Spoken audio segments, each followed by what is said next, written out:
नमस्कार साथियों। मैं हूं अभिनव राजा और आप देख रहे हैं जेआरएफ ज्योग्राफी पाठशाला। जैसा कि ये ज्योग्राफी 2025 दिसंबर का जो हम पीवाईक्यू सीरीज चला रहे थे, कुछ क्लासेस हो रखी है और उम्मीद करते हैं आप सबको ये पसंद आ रही होगी और आगे हम इस चीज को बरकरार रखते हैं। और ये जो लेक्चर होने वाला है, आगे कुछ क्वेश्चन को हम डिस्कस करेंगे आज। लास्ट क्लास जो हम लोगों ने डिस्कस किया था वो ये था कि enhanced Fujita intensity scale pertains to, जो इनहांस्ड फुजीता स्केल है वो किसकी इंटेंसिटी को मेजर करता है, जैसा कि हमने बताया था कि वो टोर्नेडो के लिए होता है। अब इसी कड़ी को आगे बरकरार बरकरार रखते हुए आगे अगला जो क्वेश्चन है हमारा, हम ज्यादा समय वेस्ट नहीं करते हैं और सीधा हम टू द पॉइंट पे बात करते हैं, सीधा क्वेश्चन को डिस्कस करते हैं। उम्मीद करते हैं आप सभी अच्छे होंगे। नेक्स्ट क्वेश्चन जो है वो ये है कि which of the following layers of atmosphere, जैसा कि आप सबों ने पढ़ा होगा कि एटमोस का भी एक लेयर होता है, उस लेयर की बात कर रही है कि एटमोस का जो लेयर है ना, उसमें क्वेश्चन ये है कि which of the following layers of the atmosphere is home of a strong persistent and wind that flow from west to east. यानी कि इन चारों जो दिया हुआ है, चार लेयर दिया हुआ है, एक मेसोस्फेयर, थर्मोस्फेयर, स्ट्रेटोस्फेयर और हेट्रोस्फेयर।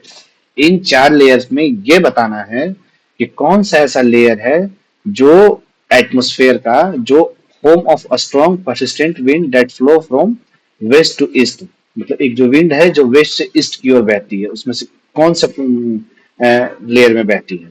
तो जैसा कि हम जानते हैं कि जो एटमॉस्फेयर में जो विंड बहती है वेस्ट से ईस्ट, कितना अच्छा क्वेश्चन बना है कि वेस्ट से ईस्ट की ओर जो विंड बहती है उसको हम लोग कौन से विंड से जानते हैं ना, जेट स्ट्रीम। किस नाम से जानते हैं? Jet stream. Clear? Jet stream के नाम से जानते हैं। अब ये बताना है, कितना अच्छा क्वेश्चन, डायरेक्ट नहीं पूछा है कि कौन से लेयर में ये चलती है जेट स्ट्रीम। उसने ये पूछा है कि जो विंड है जो वेस्ट टू ईस्ट फ्लो करती है वो कौन से लेयर में, एटमॉस्फेरिक लेयर में ये करती है, ब्लो करती है। तो इसका जो आंसर है वो सही आंसर है स्ट्रेटोस्फेयर। क्लियर?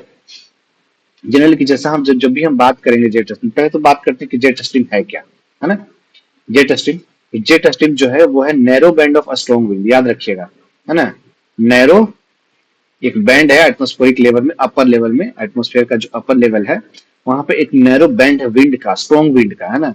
नैरो बैंड है, ये मेंडरिंग चलते हैं ऐसे करके, है। ये नैरो बैंड है स्ट्रिंग विंड का, जो अपर एटमॉस्फेयर में चलते हैं। और कैसे चलते हैं? वेस्ट टू ईस्ट, याद रखिएगा हमेशा। कैसे चलते हैं?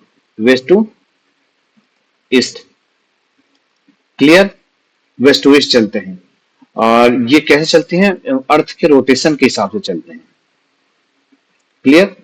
और भी चीजें हैं डेटा स्ट्रीम में पढ़ने वाली, है ना, जो मेंडरिंग पाथ होता है इनका। ये अपर लिमिट ट्रोपोपॉज के पास में चलते, ट्रोपोपॉज से शुरू होती है, अपर एटमॉस्फेरिक लेवल में चलती है।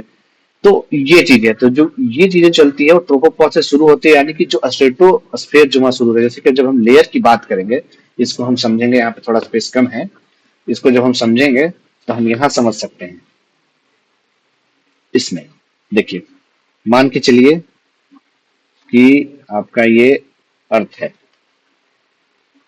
मान के चलिए कि आपका ये अर्थ है। क्लियर? और ये है आपका अर्थ। और अर्थ पे हमें पता है कि एटमॉस्फेयर का लेयर होता है जहां पे हम सभी निवास करते हैं, है ना। इसके ऊपर एटमॉस्फेयर का लेवल है। तो इसमें कितने सारे लेयर है, उन सब के बारे में हम लोग डिस्कस करेंगे। क्लियर? तो इस लेयर को याद करने के लिए एक सिंपल सा जो ट्रिक है वो हम आपको आज बताते हैं, है ना। एक ट्रिक जो आप याद करके रखिएगा वो ऐसे, जैसे जब हम सेमेस्टर का एग्जाम देते थे, जब हम मास्टर्स में पढ़ाई करते थे तो सेमेस्टर वाइज चलता था। तो हमारे मिड सेमेस्टर के बीच में एग्जाम होता था जिसको हम लोग एमएसटी बोलते थे। एमएसटी, है ना, यानी कि मिड सेमेस्टर टेस्ट। याद हो गया? और जो अंत में होता था उसको इंड टेस्ट बोलते थे, इंड सेमेस्टर टेस्ट, ईटी। यही लेयर को आप, इसको अगर आप दिमाग में देखिएगा तो इससे आप बड़े आसानी से याद कर लीजिएगा इसको। क्लियर? इसको आप बड़े आसानी से याद कर लीजिएगा। जो सबसे निचला लेयर होगा वो होगा ट्रोपोपॉज। ट्रोपोपॉज। उसके ऊपर वाला जो होगा वो होगा स्ट्रेटोस्फेयर। उसके ऊपर वाला होगा मेसोस्फेयर। उसके ऊपर वाला थर्मोस्फेयर। और सबसे लास्ट जो होगा वो होगा एक्सोस्फेयर। इसको यहाँ पे समझते हैं। ये अर्थ हो गया, अर्थ के जो सबसे ऊपर यानी कि सबसे जो नीचे वाला लेवल है वो क्या है, ट्रोपोस्फेयर, है ना। उसके बाद स्ट्रेटोस्फेयर, उसके बाद मेसोस्फेयर, जो बीच वाला है उसको मेसोस्फेयर, उसके बाद थर्मोस्फेयर,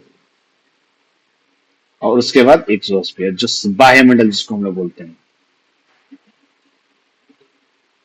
एक्सोस्फेयर। क्लियर। ये है एटमोस्फेयर का लेवल, है ना, एटमोस्फेयर का लेयर है।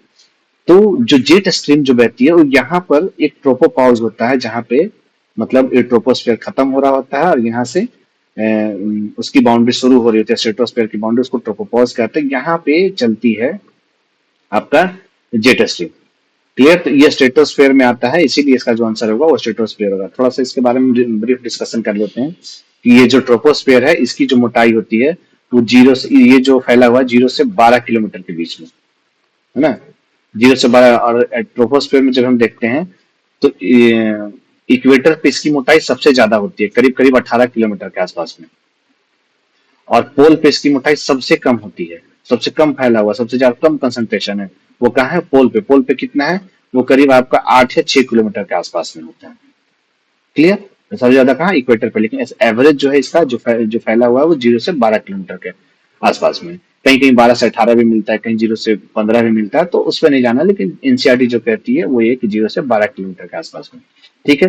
अब ट्रोपोस्फेयर की खासियत ये है कि ट्रोपोस्फेयर में जितनी भी मौसमी घटनाएं हैं, मौसम से रिलेटेड, वेदर फेनोमेना, है ना, मौसमी परिघटनाएं, वेदर फेनोमेना, वो सारी की सारी घटनाएं कहाँ होती है, वो ट्रोपोस्फेयर में होती है। क्लियर। सारी की सारी कहाँ होती है, वो ट्रोपोस्फेयर में होती है। और इसमें सबसे एक बात और है कि ट्रोपोस्फेयर में 99% जो है वो वाटर वेपर और एरोसोल्स होते हैं, है ना, वाटर वेपर और एरोसोल्स। क्लियर। ठीक।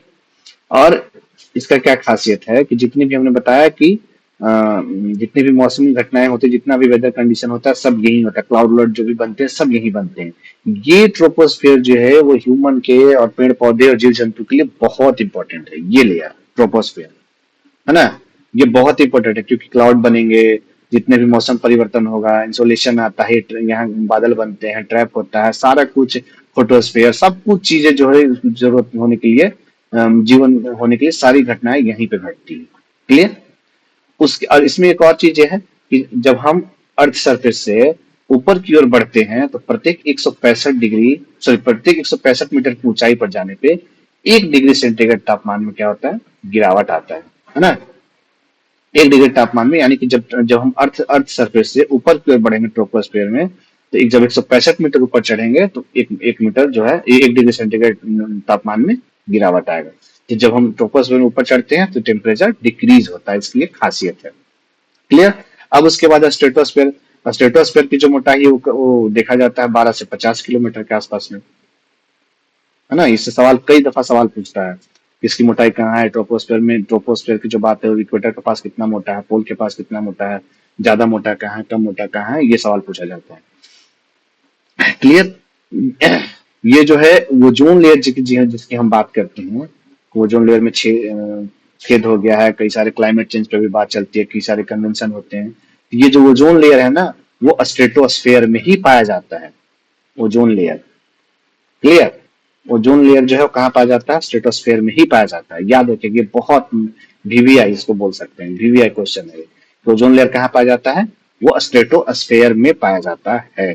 जितनी भी जो सूर्य से आने वाली अल्ट्रावायलेट किरणें है ना, सूर्य से आने वाली यूवी किरणें हैं, यूवी किरणें, वो उसको कौन बचाता है, यही ओजोन लेयर बचाता है। बीच में जो ओजोन लेयर है ना, यही हमें यूवी किरणों से बचाती है। क्लियर यहाँ तक। अब है अगला मेसोस्फेयर।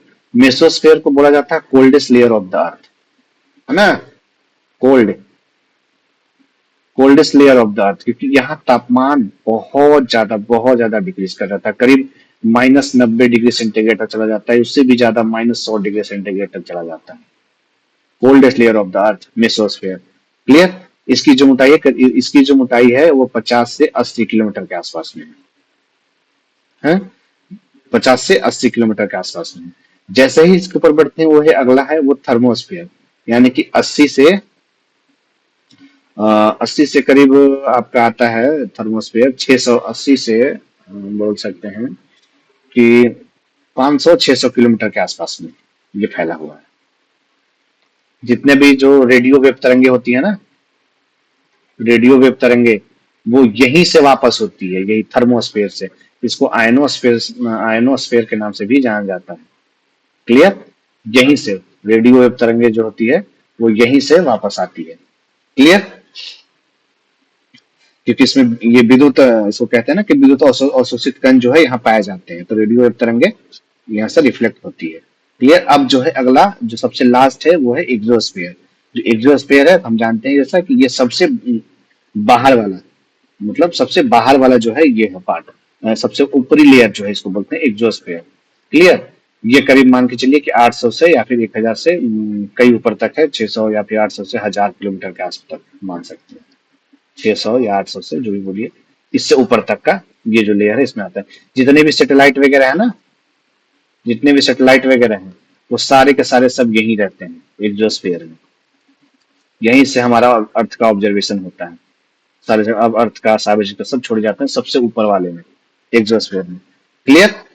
तो हमारा क्वेश्चन जो क्या था कि वो जेट स्ट्रीम जो कहाँ है वो कहाँ है, तो जेट स्ट्रीम कहाँ है, वो है स्टेटस में। कई दफा क्वेश्चन आपसे ये पूछेगा कि जितने भी वेदर फिनोमेना होते हैं कौन से लेयर में होती है, तो ट्रोपोस्फेयर में होती है। क्लियर?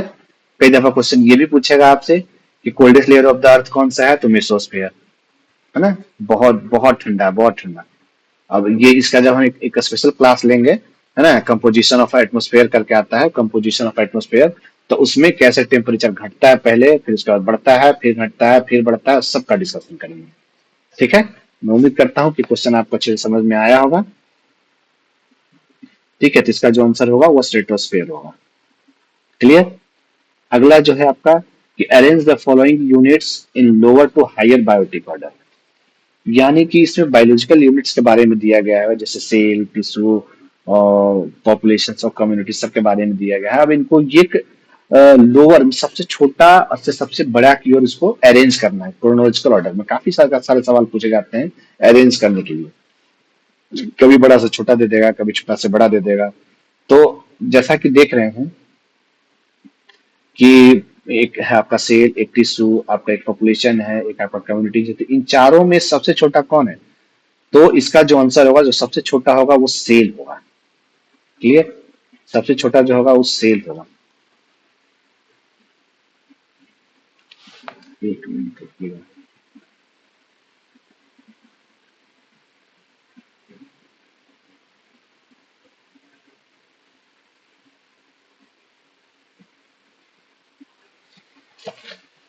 हाँ, और सबसे छोटा जो होगा वो सेल होगा। सेल को क्या कहते हैं कि बेसिक स्ट्रक्चर, यानी कि जो सबसे छोटी इकाई होती है ना किसी भी जीवित जंतु की, जो basic structure and functional unit है ना, बेसिक स्ट्रक्चर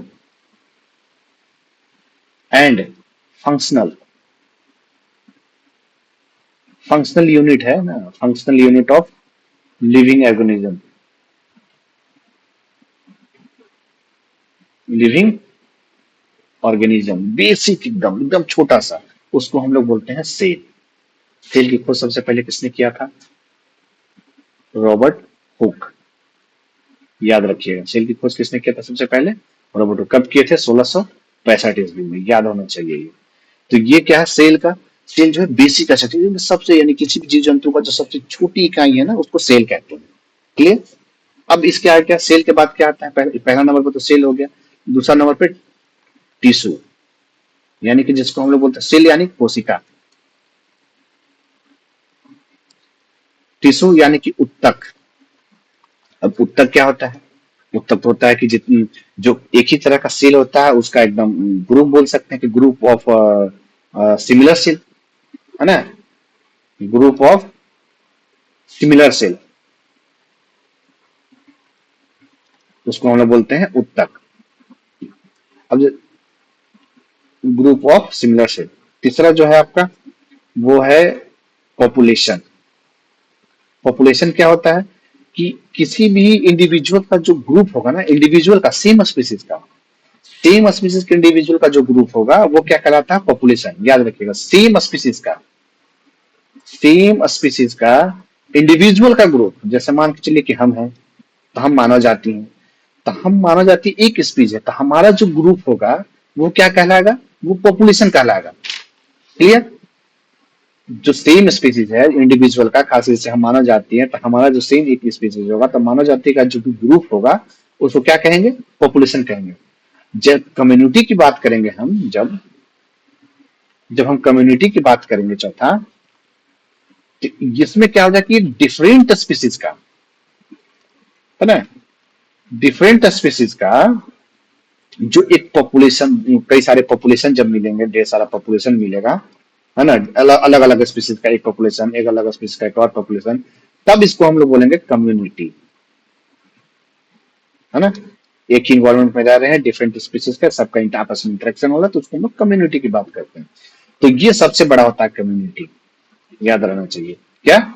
सबसे बड़ा कम्युनिटी, उसके बाद पॉपुलेशन, उसके छोटा तक, उसके बाद सेल। सेल तो एकदम छोटी इकाई है। सेल में आप लोगों ने हम पढ़ा होगा कि सेल दो टाइप का होता है, एक प्रोकैरियोटिक, है ना, प्रोकैरियोटिक, दूसरा होता है यूकैरियोटिक। यूकैरियोटिक है, जैसे इसमें बैक्टीरिया आता है प्रोकैरियोटिक में, यूकैरियोटिक में आपका प्लांट एंड एनिमल आता है। क्लियर? और जब हम टिश्यू की बात करते हैं, टिश्यू के बाद में मसल टिश्यू आता है आपका, इपिथेलियम आता है, कंडक्टिव सिस्टम, तो कई सारी चीजें हैं इसमें, उतना तो बायोलॉजी का चीज है, उतना जानने की जरूरत नहीं है, पर ये बेसिक चीजें हैं जो आपको समझ में आनी चाहिए। क्लियर हो गया? तो इसका जो आंसर हो गया, तो सबसे पहले सी। सी कहाँ पे है, ये तो खत्म हो गया, ये भी खत्म हो गया। सी कहाँ पे, ये दोनों। उसके बाद क्या, बी। बी ये भी देखिए, दोनों ये दोनों अभी चल रहा है। उसके बाद क्या आएगा, पॉपुलेशन, उसके बाद ए, यानी कि पहला नंबर आंसर सही हो जाएगा। नहीं नहीं, ये तो गलत हो गया, हम सी लगा दिए पहले, ये गलत हो गया।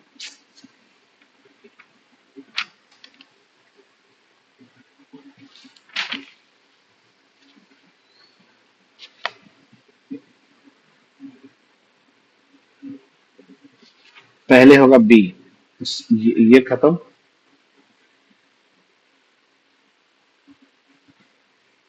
ये खत्म, ये खत्म, दो खत्म। तो पहले बी वाला, तो ये बी है सेल, उसके बाद tissue, see number, see number, ठीक है। उसके बाद ए, यानी कि 4 नंबर ऑप्शन। ठीक, यहाँ तक किसी को दिक्कत नहीं, आगे बढ़ते हैं।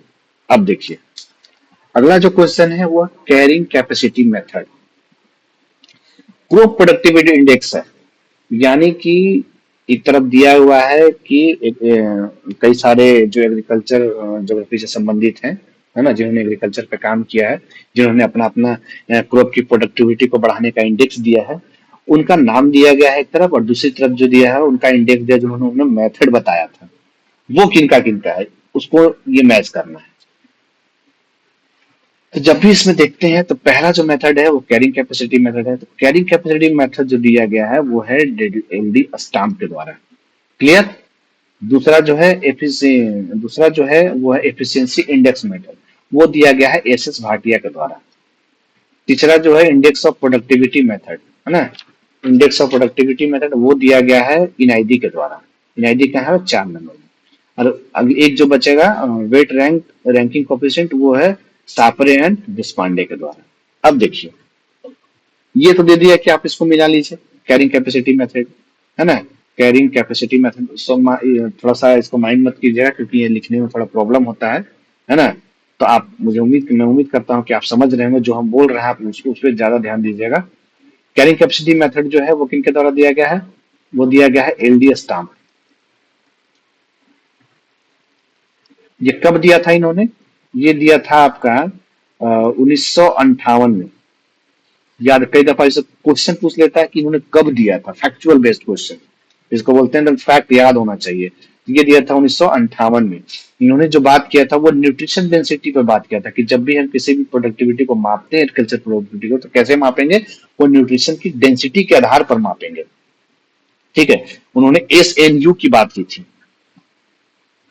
S N U, standard standard nutrition unity जिसको बोलते हैं, उसकी अवधारणा की बात की थी उन्होंने। इसका उनका उद्देश्य ये था, यह देखना था कि प्रति एकड़ भूमि में, है ना, पर हेक्टेयर भूमि में कितने व्यक्ति का पेट भर सकता है। जनरली इसका जो इनका जो था कि कैरिंग कैपेसिटी, कितना कैरी कर रहा है पर हेक्टेयर में, कितना कैरी कर पाता, कितने व्यक्तियों का पेट भर सकता है, इसीलिए बोला जाता है कि न्यूट्रिशन डेंसिटी के आधार पर इन्होंने मापने का प्रयास किया था, एलडीएस टर्म का।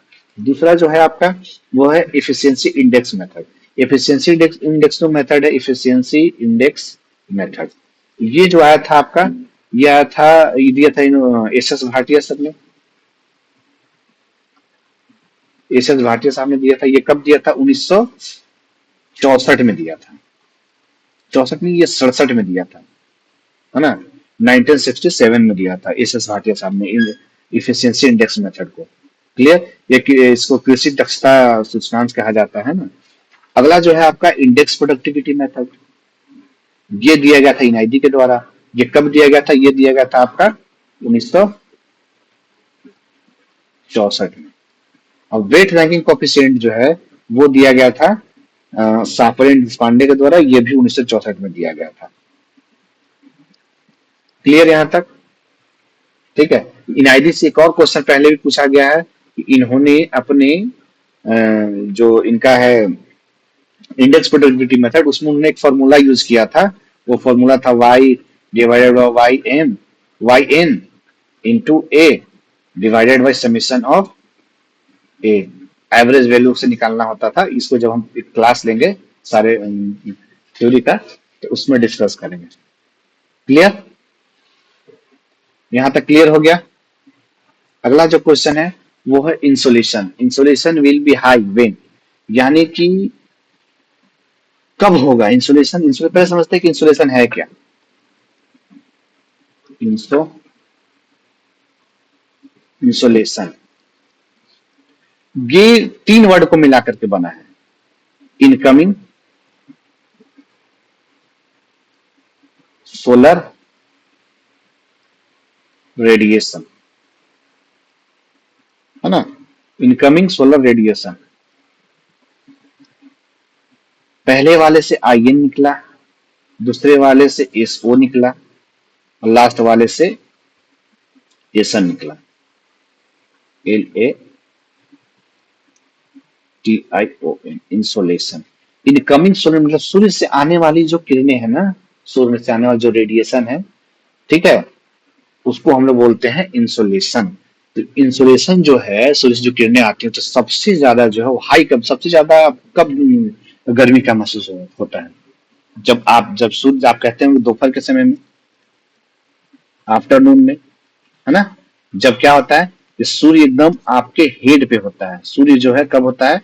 आपके हेड पे होता है, ऊपर एकदम, एकदम जब ऊपर होता है तो थोड़ा, अब शाम के समय में थोड़ा कम होता है महसूस, सुबह में थोड़ा कम महसूस होता है, लेकिन जैसे ही दोपहर का समय आता है एकदम निकलना मुश्किल होता है। अभी गर्मी का समय है, मतलब सेम कंडीशन है, दोपहर का समय आता है तो जब डायरेक्टली सन जब हमारे सर के ऊपर होता है तो एकदम मुश्किल हो जाता है। तो सबसे ज्यादा हाई कब फील होता है? Sun in the directly overhead. ये 4 नंबर। क्लियर? कहीं कुछ देखने का जरूरत नहीं था, आंख बंद करके आप इसको बना सकते हैं। अगला जो क्वेश्चन है आपका वो है कि capital city of which of the following states is located in the earthquake hazard sensitivity zone। यानी कि जो अर्थक्वेक को हम BIS, यानी कि जो बोलते हैं उसको bureau of Indian standard, BIS, bureau of bureau of Indian standard, है ना, ब्यूरो ऑफ इंडियन स्टैंडर्ड। ये एक जारी करता है पूरे इंडिया का मैप जारी करता है, और उसमें कई सारे स्टेट वाइज डिवाइड करता है कि कौन जोन वाइज डिवाइड करता है कि कौन सा एरिया जो है वो किस जोन में आता है ना। इसने 4 जोन दिया है, एक जोन 2, एक जोन 3, एक जोन 4, एक जोन 5। याद रखिएगा, ऐसा नहीं कि 5 जोन 5 तक है तो आप बोल दिया कितने जोन दिया तो 5 जोन दिया, नहीं। जोन 2 से शुरू होता है, 1 नहीं, जोन 2 से शुरू होता है। जोन 2 से शुरू होता है, जोन 3 से, उसके बाद जोन 3, जोन 4, जोन 5। जोन 2 जो है वो है आपका सबसे लिस्ट, यानी कि सबसे कम कम डैमेज वाला, कम डैमेज वाला जो एरिया है, कम डैमेज रिस्क जहां पे है, वो आता है जोन 2 में। ऐसा जोन, ऐसा ऐसा रीजन ऐसा जगह है जो बहुत कम डैमेज होता है, जहां न के बराबर होता है। यानी कि जहां पे इंटेंसिटी जो है वो अर्थक्वेक की, वो बिल्कुल बोल सकते हैं कि 6 या 6 से कम, है ना, 6 या उससे कम इंटेंसिटी जो होती है, 6 या 6 से कम होती है। तो इस जोन में जो आते हैं वो आपका हो गया, जैसे रायपुर हो गया, है ना, रायपुर हो गया आपका, हैदराबाद हो गया, ये सारे, हैदराबाद हैदराबाद हो गया, कई सारे जो है ऐसे जगह हैं, राजधानियां हैं, सिटी है जो जोन 2 में बिलोंग करती है, जो बहुत लिस्ट डैमेज रिस्क में आते हैं, जिनकी इंटेंसिटी 6 से कम होती है, बहुत कम अर्थक्वेक वहां पे आता है। जोन 3 का जब हम बात करते हैं, तो जिसकी इंटेंसिटी जिसकी इंटेंसिटी 7 के आसपास में होती है ना, 6 से ज्यादा यानी कि 7 के आसपास में, वो मॉडरेट में आते हैं, यानी कि लिस्ट से थोड़ा सा ज्यादा मॉडरेट में आते हैं। क्लियर, मॉडरेट में आते हैं, मतलब लिस्ट कम से थोड़ा सा ऊपर, न ज्यादा कम है न ज्यादा ज्यादा है, न बहुत ज्यादा है, लेकिन मॉडरेट है। तो मॉडरेट डैमेज रिस्क में आते हैं। इसमें आप एक जो शहर हो जाएंगे वो आपका हो जाएगा कोलकाता, है, मुंबई, चेन्नई, ये सारे जो होते हैं जोन 3 में आते हैं। जोन 4 में जो होगा, जिसकी इंटेंसिटी जो होगी वो 8 होगी, 7 से ज्यादा, वो जोन 4 में आते हैं। ये हाई रिस्क वाले जोन होते हैं, ये हाई रिस्क वाले जोन होते हैं। क्लियर, ये हाई रिस्क, इसमें आपका आएगा दिल्ली। दिल्ली हाई रिस्क वाले जोन में आता है, याद रखिएगा। दिल्ली जो है वो अर्थक्वेक का जो जोन में है वो हाई रिस्क में आता है। पटना, हिमालय से लगे हुए जो रीजन होते हैं ना, खास करके वो ये सब हाई जोन में आते हैं। और जो जोन 5 होता है वो सबसे हाई होता है, very high zone. Clear, very high zone, जिसकी इंटेंसिटी 9 या 9 से ऊपर बोल सकते हैं, 9 या 9 से ऊपर। क्लियर, तो इसमें जो आएंगे, जो हिमालय वाला जो एरिया है ना, नॉर्थ ईस्ट वाला जो एरिया है वो इसमें आते हैं। क्लियर, जो हिमालय वाला एरिया है वो नॉर्थ ईस्ट वाला, जो वो आते हैं एकदम वेरी हाई जोन में। ये कई दफा सवाल इससे पूछा जाता है। और जो कच्छ का, जो गुजरात का जो कच्छ वाला रीजन है ना, वो भी जोन 5 में ही आता है। तो हमने समझ गया कितने जोन होते हैं, 4 जोन होते हैं। जोन जो होता है शुरू होता है जोन 2 से शुरू होता है। जोन कहाँ तक जाता है, जोन 5 तक जाता है। जोन 5 जो है, जोन 5 जो है वो सबसे हाई है, वेरी हाई। और जोन 2 जो है वो लिस्ट है, यानी कि सबसे कम है। तो सबसे कम वाला जो सवाल यही पूछा गया कि capital city of which of the following state is located the list earth, यानी कि सबसे कम, यानी कि जोन 2 में।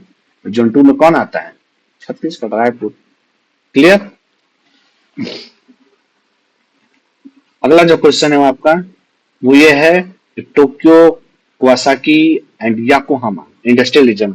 ये जापान का कुछ इंडस्ट्रियल रीजन दिया हुआ है, Tokyo, Kawasaki and Yokohama industrial region. वो बता रहा है कि कौन से प्लेन में लोकेटेड है ना, located in which of the following plain, Japan में, कौन से रीजन में। तो जैसा कि हम जानते हैं कि ये जो टोक्यो योकोहामा वाला है उसको हम लोग कांटो प्लेन के नाम से जानते हैं, कांटो प्लेन। क्लियर, क्वांटो, माफ कीजिएगा, इसको क्वांटो प्लेन के नाम से जानते हैं। एक मिनट,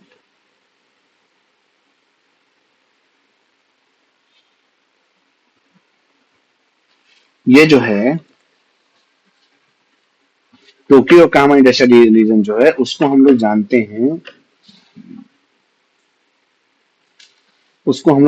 हैं केहिन, है ना, केहिन इंडस्ट्रियल रीजन के नाम से जानते हैं। Tokyo, Kawasaki and Yokohama industrial region को केहिन, ये जो पाया जाता है, ये जो इंडस्ट्रियल रीजन है, ये है क्वांटो प्लेन में। कहाँ है, क्वांटो प्लेन में। तो इसका जो आंसर हो जाएगा वो हो जाएगा क्वांटो प्लेन।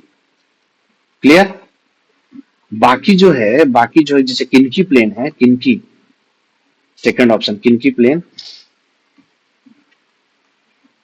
किनकी प्लेन जो है, जिसे जापान का एक ओसाका है ना, ओसाका रीजन और कोब रीजन, ये वाला रीजन जो आता है किनकी प्लेन में आता है। ये वाला इंडस्ट्रियल रीजन कहाँ आता है, किनकी प्लेन में। एक जो नोबी प्लेन है आपका, नोबी प्लेन, आपने नागोया का नाम सुना होगा। नागोया एक प्रोटोकॉल हुआ था, नागोया प्रोटोकॉल। ये नागोया वाला जो रीजन है वो नोबी प्लेन में आता है, क्लियर है ना। नोबी प्लेन में ही जो आप देखिएगा कि जापान का जो ऑटोमोबाइल इंडस्ट्री है, ऑटोमोबाइल इंडस्ट्री टोयोटा वाला, टोयोटा, टोयोटा कंपनी का नाम सुने हैं, टोयोटा कंपनी, ये नोबी प्लेन इंडस्ट्रियल का ही ऑटोमोबाइल का बहुत फेमस है ये। और एक जो है आपका तारानाकी लोलैंड, ये एक ज्योग्राफिकल फीचर है, ये एक ज्योग्राफिकल फीचर है। कहाँ का है ज्योग्राफिकल फीचर? यह है आपका न्यूजीलैंड का, न्यूजीलैंड का। ठीक है, मैं उम्मीद करता हूं कि आप सबको पसंद आ रहा होगा। और आज के लिए इतना ही। अगला जो है आपका क्वेश्चन वो ये है कि डेमोग्राफिक ट्रांजिशन थ्योरी से अब हम आगे आपको डेमोग्राफिक ट्रांजिशन थ्योरी के बारे में पूरा डिस्कस करेंगे।